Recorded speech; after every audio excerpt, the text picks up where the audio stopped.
Railway भर्ती परीक्षा में एक प्रश्न पूछा गया है। कहा गया कि एक राशि पर 2 वर्ष का साधारण ब्याज 660 रुपए है, जबकि ब्याज की दर समान रखते हुए 2 वर्षों का चक्रवृद्धि ब्याज 696.3 है। ब्याज की दर आपको निकालनी है। आप ये जानते होंगे कि 2 वर्ष का साधारण ब्याज और 2 वर्ष का चक्रवृद्धि ब्याज में जो अंतर होता है वो एक्चुअली पहले वर्ष के ब्याज पर ब्याज होता है, क्योंकि पहले साल के ब्याज या चक्रवृद्धि ब्याज में कोई अंतर नहीं होता है, बराबर ही होता है। लेकिन जब दूसरा साल लगता है तो जो पहले वर्ष का ब्याज रहता है उस पर भी एक और ब्याज लग जाता है, बस वही चक्रवृद्धि ब्याज और साधारण ब्याज का अंतर होता है 2 साल के केस में।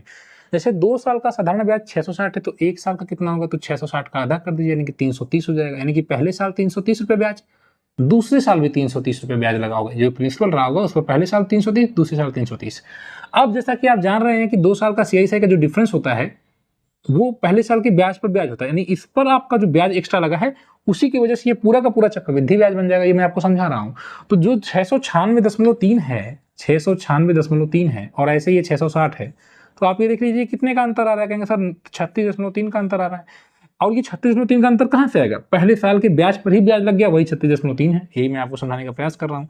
तो एक्चुअली आपको यही बताना है कि कितना प्रतिशत है। तो 36.3 330 का कितना प्रतिशत निकाल लीजिए। 36.3 है, 330 का कितना प्रतिशत, तो प्रतिशत में निकालने के लिए 100% से गुणा कर दीजिए। ये यहाँ पर हटेगा, यहाँ आ जाएगा। ठीक, अब इसको आप काट दीजिए, इससे काट दीजिए। 33 से काटिए, एक बार में कटेगा, फिर 3 तो 33 से कम देते 11% आ जाएगा। इतनी आसानी से आपने इस सवाल को लगा दिया। विकल्प बी सही है। रेलवे की तैयारी कर रहे हैं, प्रीवियस ईयर क्वेश्चन की प्रैक्टिस करनी है तो इस चैनल को जरूर सब्सक्राइब करें। धन्यवाद।